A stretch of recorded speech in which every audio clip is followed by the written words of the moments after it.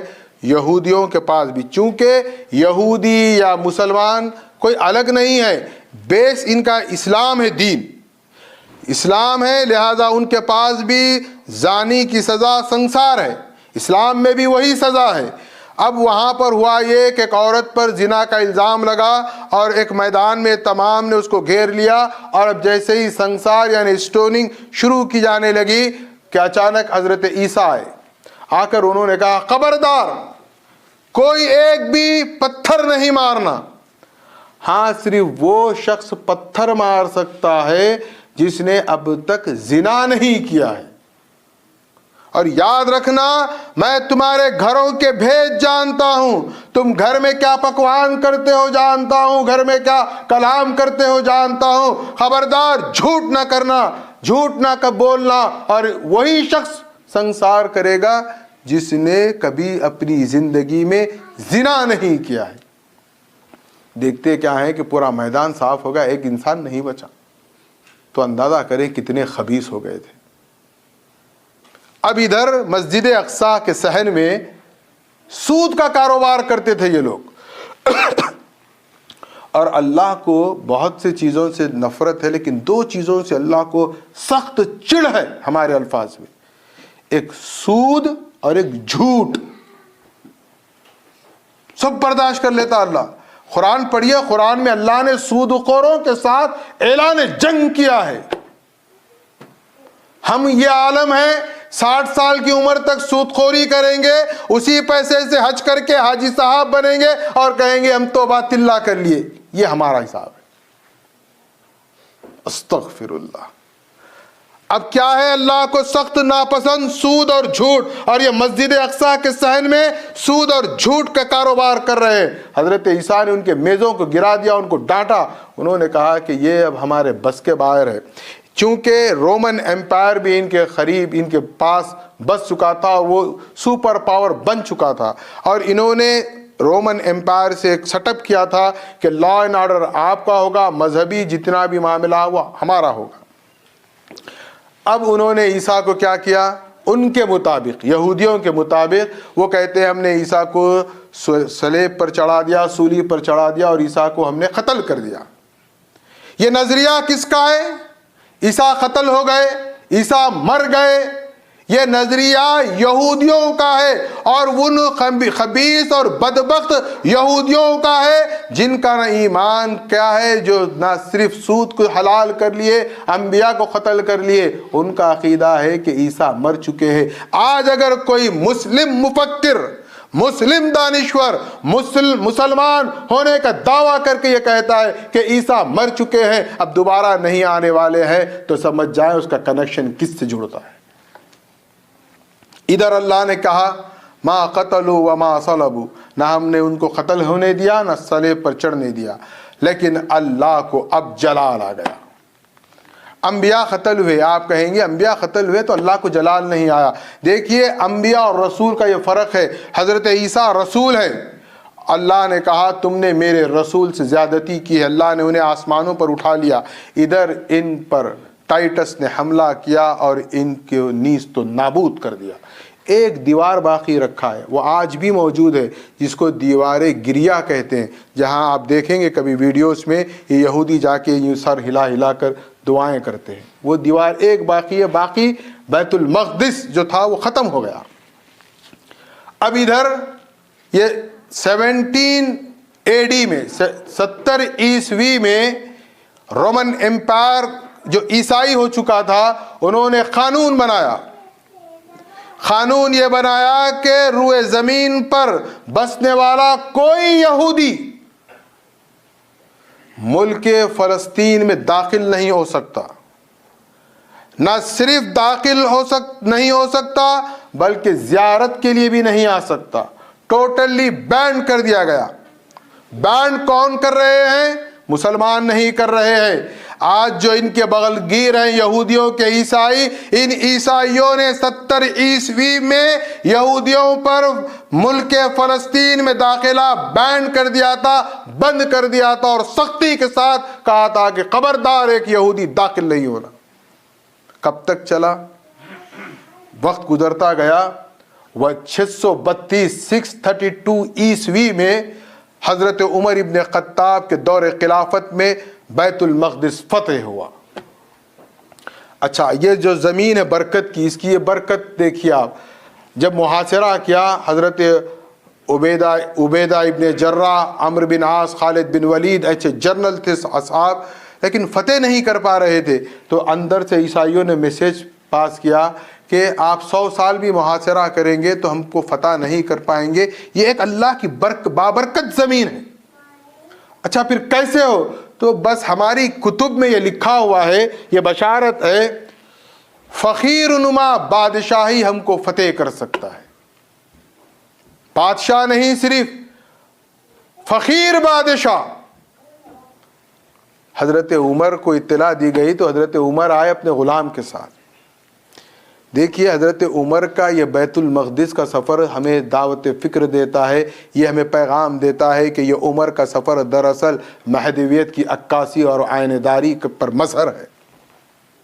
بادشاہ ہے، 20 لاکھ مربع کلومیٹر پر جس کی حکومت ہے، قیصر و کسریٰ رومن امپائر عمر ابن خطاب کے نام سے کانپتے ہیں، وہ بیت المقدس میں فلسطین میں داخل ہو رہا ہے. تو یہ حال ہے، غلام سواری پر ہے، یہ نکیل پکڑے ہوئے ہیں، کیچڑ میں پیر جانے سے جوتے خراب ہو گئے تو وہ جوتے ہاتھ میں، ایک جوتے ہاتھ میں ہے، ایک میں نکیل ہے، کپڑوں پر پیوند لگے ہوئے ہیں اور چمڑے کے پیوند ہیں تو دور سے نظر آ رہے ہیں. ایک دیکھیے آپ ذرا امیجن کریے تو آپ کو نہیں محسوس ہوگا مہدوی دائرے کا ایک فقیر آ رہا ہے.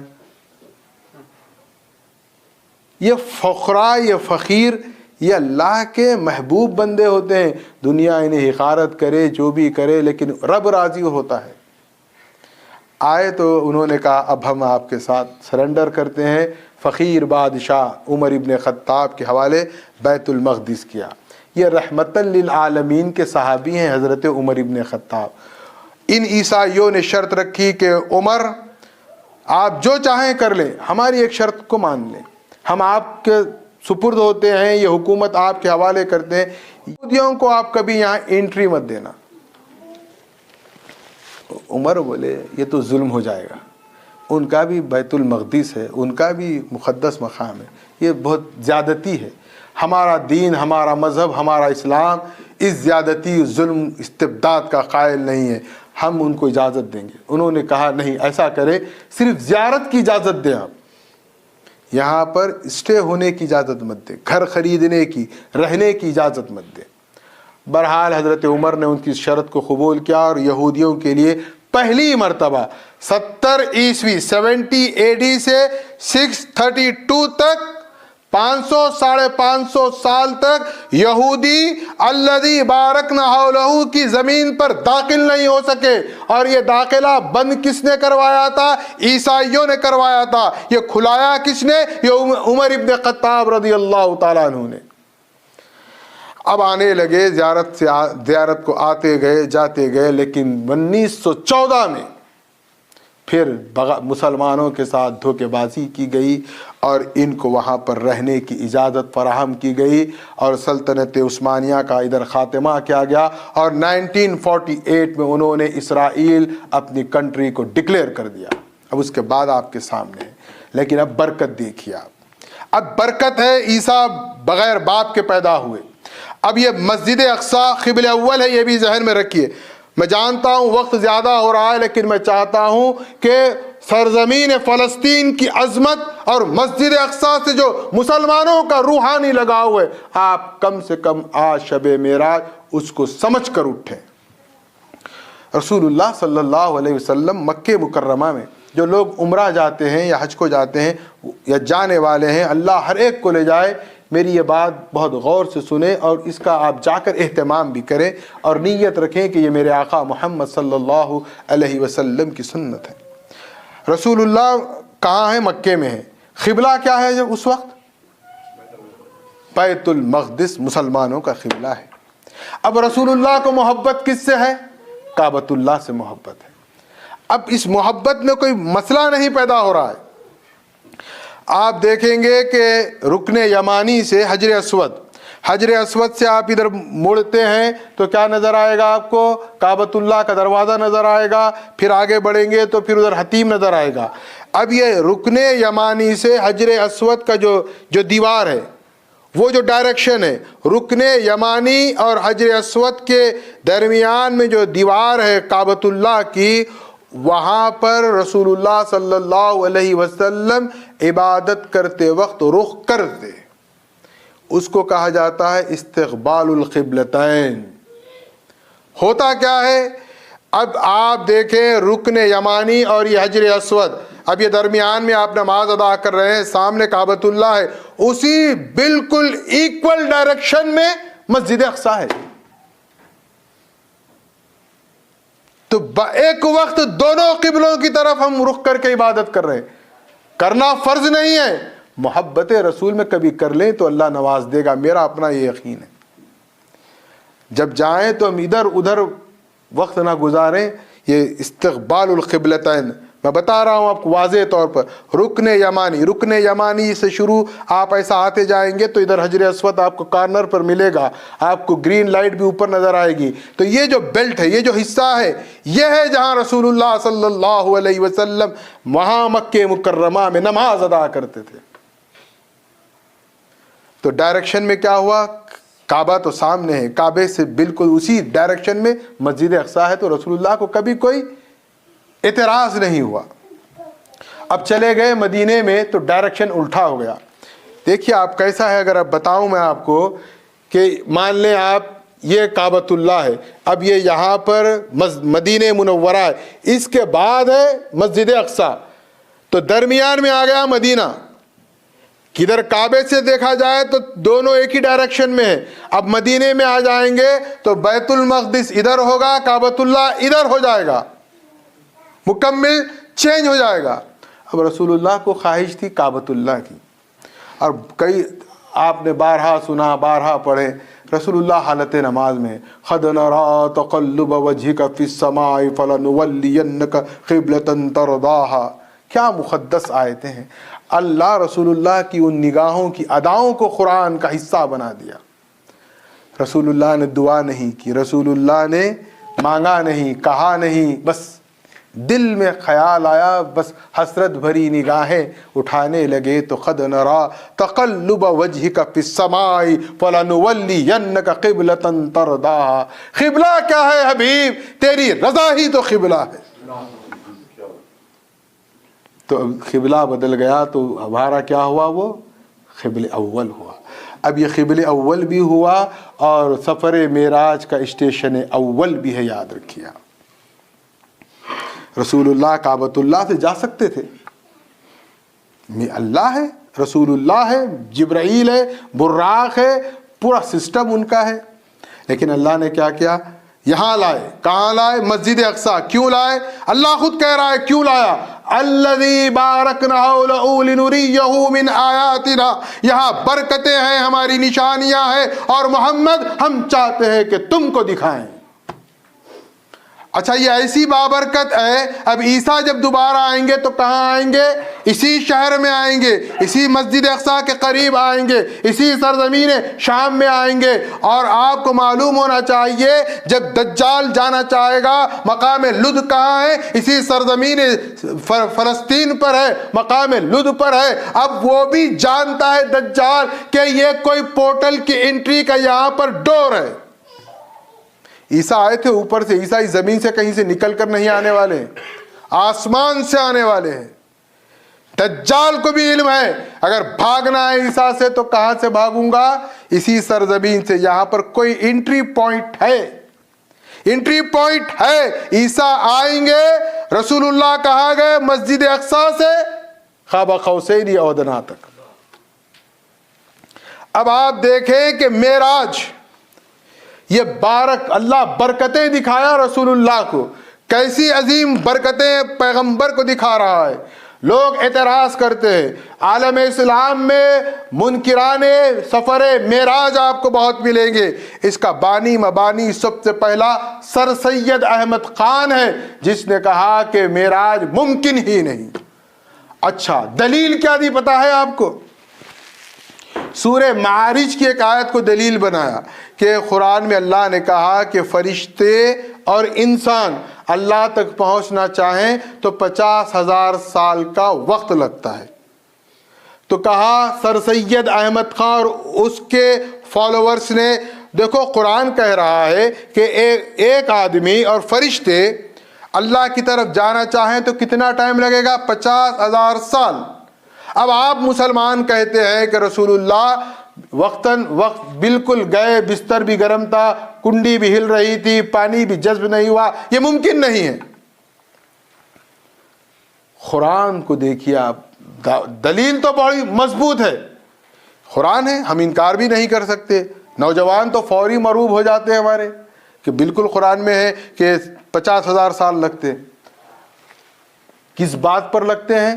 انسان اور فرشتے خود سے خدا کی طرف جانا چاہیں تو 50,000 سال لگتے ہیں، جب خدا خود محمد الرسول اللہ کو لے جائے تو پلک جھپکتے لے جاتا ہے اور پلک جھپکتے لے آتا ہے۔ سبحان الذی، اور سبحان الذی میں ہم کہتے ہیں سبحان، اللہ کی ذات ہے، پاک ہے، اللہ کی ذات بھی پاک ہے، محمد الرسول اللہ بھی پاک ہے۔ آپ کہیں گے یہ نئی بات کہاں سے لائے؟ اللہ پاک ہے، یہ صحیح ہے، رسول اللہ پاک ہے۔ میں آپ کو بتاؤں، ایک مثال دیتا ہوں ایک تمثیل سے۔ ٹرین کی پٹریوں پر 10 بوگی ٹھہرے ہوئے ہیں، سامنے ایک بیل کو آپ باندھ دیں تو آپ مجھے بتائیے وہ ایک بیل ان 10 بوگیوں کو کھینچ سکتا ہے کیا؟ 10 لوہے کے مضبوط بوگیاں ہیں، کھینچنا کس کو ہے؟ بیل کو۔ بیل کھینچ سکتا؟ آپ بنیے کیسا مشکل ہے، نہ ہوتی، دیوانی بات ہے، موٹے الفاظ۔ اچھا، اب وہیں پر کہیں گے 25 بوگیاں ہیں اور پاورفل انجن ہے، آپ بولیں گے زبردست، فل اسپیڈ میں بھاگے گے ہم، مطلب انجن ڈبوں کو کھینچا تو کیا ہوا؟ یہاں پہ انجن بھی مضبوط ہونا ہے، ڈبے کھینچنا ہے۔ اب اگر اس کے برعکس ہم مثال کر دیں، انجن اسٹرانگ ہے، ڈبے ٹوٹے پھوٹے ہیں، تو کیا ہوگا؟ انجن جب اپنی اسپیڈ سے لے جائے گا تو یہ جو ٹوٹے پھوٹے پہلے سے ڈبے ہیں ان کی دھجیاں اڑ جائیں گے، بکھر جائیں گے۔ یہ اسپیڈ تو ہم سمجھتے ہیں۔ تو کیا چاہیے؟ کیا جیسا لے جانے والا ہو جانے والا بھی ویسا ہو۔ اللہ سبحان الذی ہے، اللہ سبحان ہے، اللہ اپنی پوری قدرت کاملہ سے اپنے حبیب کو لے جا رہا ہے تو اس کا حبیب بھی وہ سبحان ہے کہ اس سفر میں اللہ کے ساتھ جا رہا ہے۔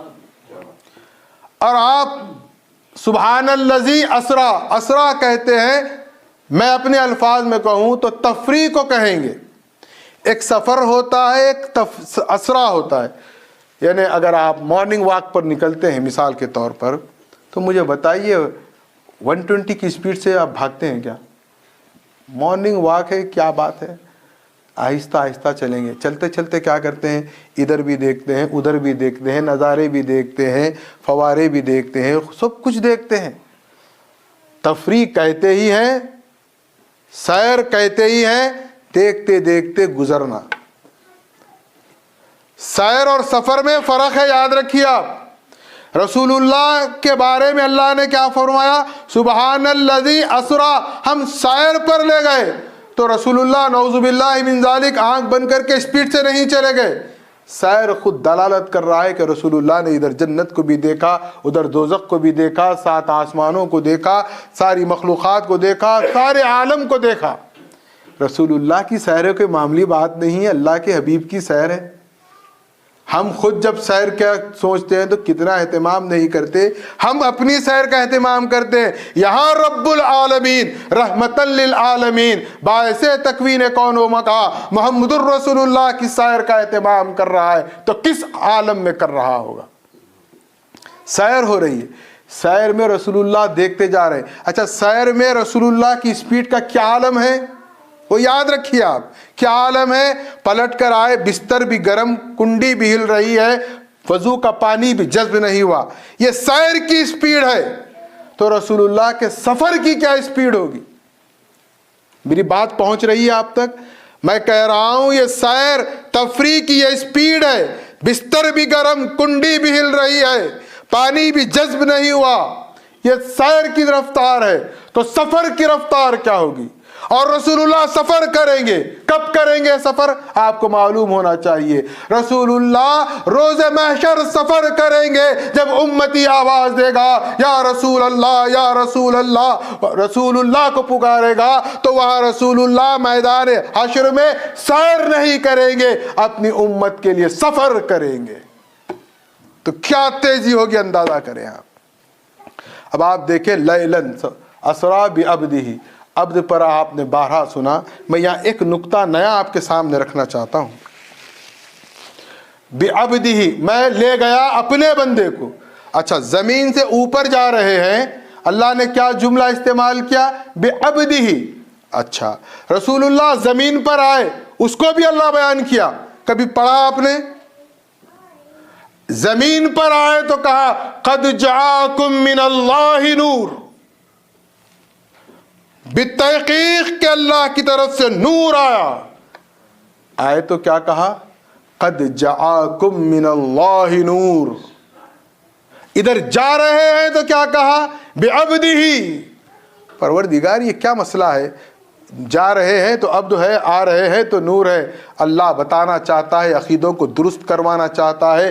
دیکھو وہ آیا نور ہے، تم مغالطے میں نہ رہنا، اپنے جیسا بشر نہ کہنا، اس کو کھاتا دیکھ کر اپنے پر قیاس نہ کرنا، اس کو نکاح کرتے ہوئے اپنے پر قیاس نہ کرنا، اسے جنگ میں شہید، اسے زخمی ہوتے ہوئے دیکھتے ہوئے اپنے پر قیاس نہ کرنا، بلکہ میں کہہ رہا ہوں، خدا کہہ رہا ہے قد جاءکم من اللہ نور. وہ آیا نور کی شکل میں ہے لیکن بشری لباس میں آیا ہے. خبردار اس کو بشر بشر کہہ کر اس کی شان میں گستاخی نہ کرنا، ورنہ میں تمہیں معاف نہیں کروں گا. اب بھی عبدی. اچھا، بلایا تو عبد کیوں کہا؟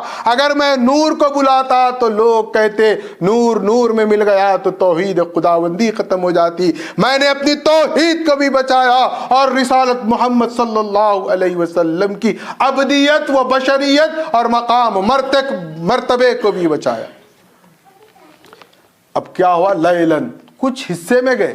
شارٹ ٹائم بول رہا اللہ میں اپنے الفاظ میں، اگر ہم اس کا ترجمہ کریں، لیل بھی نہیں کہا پوری رات، لیال بھی نہیں کہا، لیلن تنوین لگا دی ہے. تنوین اس بات پر دلالت کر رہی ہے کچھ حصے میں. پھر آپ کہتے ہیں جنت کا مشاہدہ کیا، 7 آسمان پر گئے، مسجد اقصی میں نماز ادا کی. اچھا، آپ یہ ایک بات بھی ذہن میں رکھ کے جائیں، رسول اللہ کا مسجد اقصی جانا معراج نہیں ہے. رسول اللہ کا انبیاء کو نماز پڑھانا معراج نہیں ہے. رسول اللہ کا سدرۃ المنتہا پر جانا معراج نہیں ہے. مسجد اقصی جانا یہ مسجد اقصی کی معراج ہے. انبیاء کی امامت کرنا یہ انبیاء کی معراج ہے. سدرۃ المنتہا پر جانا یہ جبرائیل کی معراج ہے. میرے محمد صلی اللہ علیہ وسلم کی معراج یہ ہے کہ آپ نے مقام قاب قوسین پر خدا کا دیدار کیا ہے. یہ رسول اللہ کی معراج ہے. اب یہاں پر کچھ حصے میں گئے اور آ گئے. میں سمجھتا ہوں بہت دیر ہو رہی ہے، بات کو بالکل سمٹ کر میں اپنی بات ختم کر دیتا ہوں. کچھ حصے میں گئے. پھر آپ کہتے ہیں کہ اتنا طویل سفر ہوا. آپ روایت میں آتا ہے کہ جنت کے دروازے کی چوکھٹ کی چوڑائی کا یہ عالم ہے، تیز رفتار گھوڑا ادھر سے دوڑ کر ادھر چوکھٹ کو پورا کرنا چاہے تو 70,000 سال کا وقت لگتا ہے. اب آپ اس کی لمبائی چوڑائی جنت سب آپ اب سوچتے جائیں کتنا ٹائم. پھر کیا ہوا؟ یہاں آئے تو کنڈی بھی ہل رہی، بستر بھی گرم، پانی بھی وضو کا جذب نہیں ہوا. ہوا کیا پھر؟ ایک تمثیل. مان لیتے ہیں ہم فیملی کے ساتھ کہیں ٹرپ پر جا رہے ہیں. ہمارے گھر میں ایک واچ ہے، اس میں ایک سیل ہے. ہم کیا کرتے ہیں، وہ سیل جا رہے ہیں چپ چلتے رہے گی، سیل نکال لیتے ہیں. ہم سیل نکالے، دیکھا کیا ٹائم ہو رہا ہے، 12 بج رہے ہیں. ٹھیک ہے، 1 مہینہ سب فری، سیر پکنک پورے ہماری ہو گئی. آنے کے بعد اب وہ گھڑی میں سیل ڈالیں گے تو کیا ٹائم بجے گا بولیے آپ؟ 12 پر نکالے تھے، 12 پہ لگائیں گے تو 12 بجیں گے. اب آپ گھڑی دیکھ کر کیا کہیں گے؟ 12 بجے گئے تھے، 12 بجے آ گئے.